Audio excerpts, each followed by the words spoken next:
नमस्कार मित्रों, स्वागत करते हैं एक बार फिर से आपका अपने चैनल जेबी डिवोशनल में। बहुत दिनों बाद हमें पूर्ण एपिसोड प्राप्त हुए हैं, जिसकी खुशी हम क्या बताएं आपको कितनी प्राप्त हो रही ओ बल्ले बल्ले।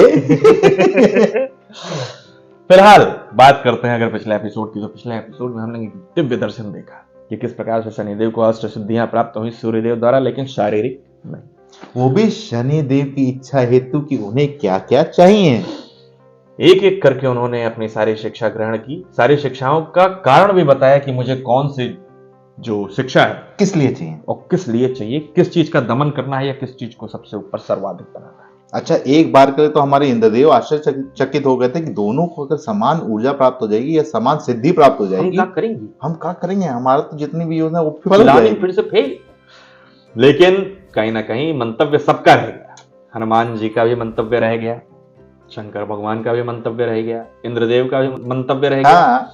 सबकी इच्छाएं पूर्ण हो गई। अच्छा, सूर्यदेव भी एक बार सोचे कि आखिर शनिदेव ऐसा क्यों चाह रहे हैं, तो उन्होंने उन्हीं पे निर्णय छोड़ दिया था और वो जानते थे इस बात को कि शनिदेव विरुद्ध नहीं जाएंगे। अच्छा, शनिदेव जिस प्रकार से आगे आए थे कि हाँ मुझे चाहिए, सबके लिए एकदम शॉकिंग मोमेंट था।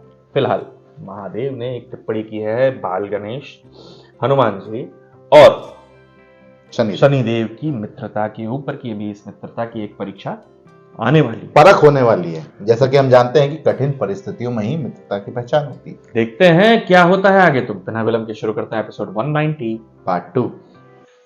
कितना सुंदर दृश्य है ना महादेव, शनि, गणेश और हनुमान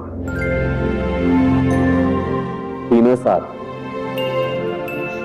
तीनों आपके प्रिय हैं और तीनों में आपका अंश। हाँ, परंतु इस एकता को शीघ्र ही एक परीक्षा से निकलना होगा, एक बहुत बड़ी परीक्षा से।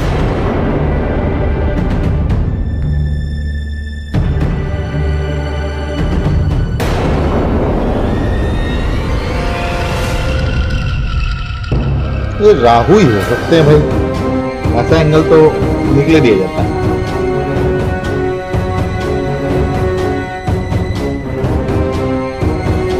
क्या हुआ शनि?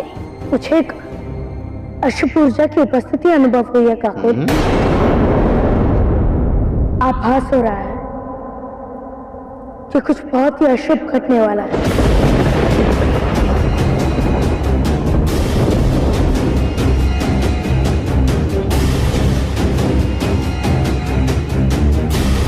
मेरा वाला काम होने वाला है। जब विघ्नहर्ता शुभता के प्रतीक गणेश हमारे साथ है, तो किस बात की चिंता। हम हमारे लक्ष्य पर ध्यान एकत्रित करते हैं, सब ठीक हो जाएगा। आप ठीक हो जाएगा, टेंशन नहीं लेगा। हनुमान उचित कह रहा है शनि। हनुमान के प्रशिक्षण की ओर नहीं, तुम अपने अंत की ओर बढ़ रहे हो शनि। डेट्स श्योर है ये लोग, हो ही जाएगा काम।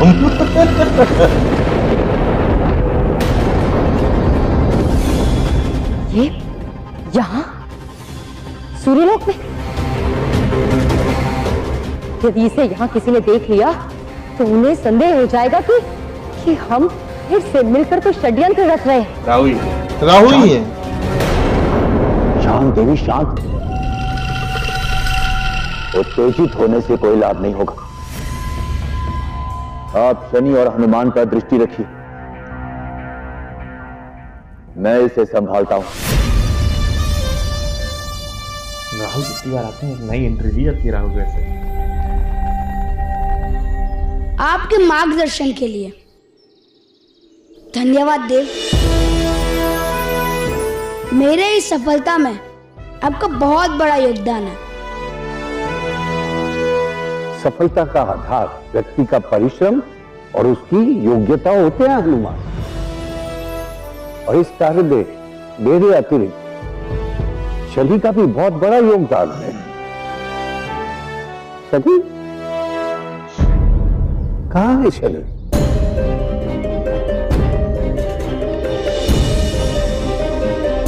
अभी यही तो था, कहाँ चला गया? मैं अभी यही हूँ काकुल।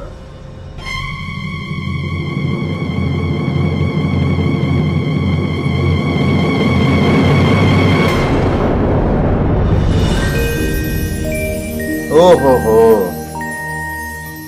माता अंजनी देवी को लेने गए। हनुमान, हनुमान,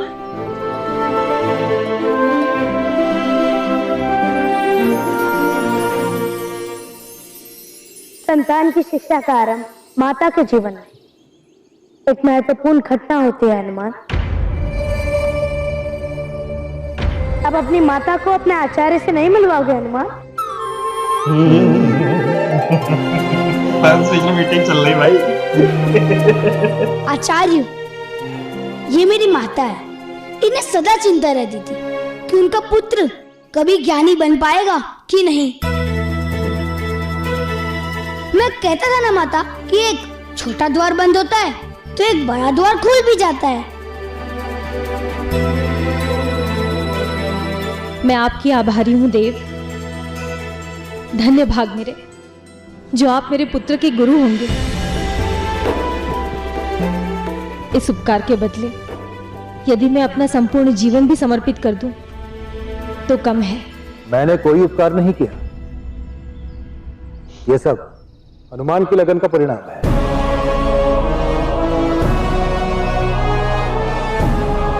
और कदाचित उसका प्रारब्ध भी। मुझे इंद्रदेव का भी धन्यवाद करना है।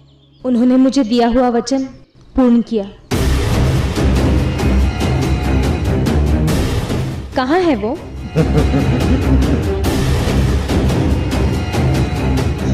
मैंने उन्हें बाहर देखा था, मैं लेकर आती हूँ उन्हें।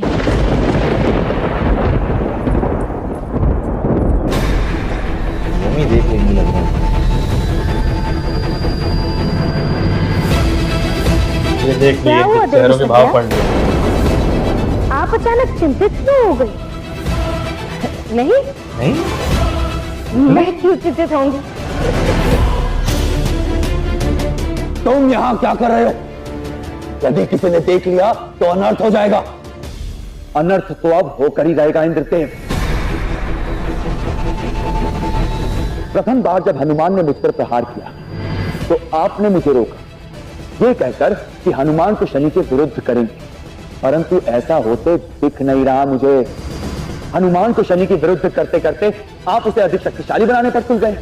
मुझे सूर्य के तेज का वचन देकर आप हनुमान को अष्ट सिद्धियां दिलवाने जा रहे हैं। ये ठीक नहीं किया आपने। देखो मैं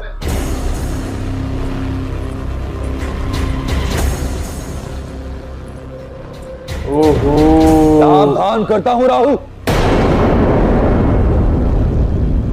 चले जाओ यहां से, अन्यथा परिणाम शुभ नहीं होंगे।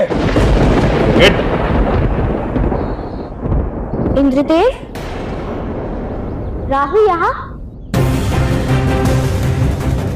मैं यहां इसीलिए आया हूं यमी।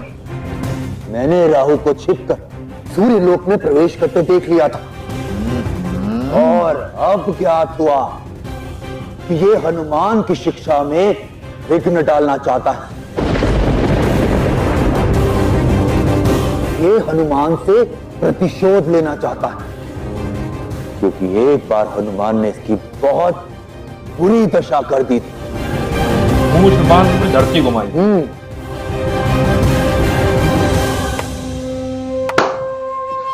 बहुत अच्छे इंद्रदेव, फिर से दोहरा धाप खेला। अब देखना कि राहु क्या कर पाने में सक्षम है। सारा बंटा भी फोड़ दिए। जिस विषय में पिताश्री को बताना होगा। इधर जाओ, बताओ। अब क्या करूं? यदि राहु के पीछे जाता तो सबको संदेह होगा कि मैं भी इसके साथ इस षड्यंत्र में सम्मिलित हूं। और यदि यह रहता तो ना जाने ये राहु क्या उपद्रव कर बैठे। क्या करूं? चला हटाओ यार, बता रही है एंजॉय करते हैं। इस बार राहु कोई बड़ा संकट लेकर आने वाला। हाँ ब्रह्मदेव, काल चक्र और नक्षत्र दिशा राहु के पक्ष में इस बार राहु की शक्ति हर बार से कहीं अधिक प्रचंड है। परंतु ऐसा क्या होने वाला? राहु के समान उसके अस्तित्व का कारण आने वाला है, वो कारण जिसके लिए नियति ने उसका सृजन किया है। अर्थात समय आ गया। हाँ ब्रह्मदेव, समय आ गया। राहु न केवल अपना प्रारब्ध पूर्ण करेगा, अपितु शनि और हनुमान दोनों के बीच क्लेश का कारक भी होगा। यदि राहु ने ऐसा निश्चय किया है तो उसे कम नहीं आंका जा सकता। राहु अवश्य कुछ भयंकर करने वाला है। और इस समस्या का हल हनुमान की शिक्षा प्रारंभ करने से पूर्व निकलना होगा, क्योंकि एक बार शिक्षा प्रारंभ हुई तो मैं और हनुमान एक ऊर्जा सूत्र में बन जाएंगे। अच्छा, जिसका शिक्षा के मध्य भंग होना शुभ नहीं। यदि ऐसा है आचार्य, तो शिक्षा प्रारंभ करने से पूर्व उस राहु नामक संकट का अंत करके लौटता हूँ। नहीं हनुमान, इतनी कठिनाइयों के पश्चात तुम्हारी शिक्षा आरंभ हुई है। इस समय तुम अपनी शिक्षा ग्रहण कर। पर मैं हनुमान, बाकी मैं देख लूंगा। ये मेरा उत्तरदायित्व है सूर्यदेव। राहु के कारण आपके अध्यापन में कोई विघ्न नहीं आएगा।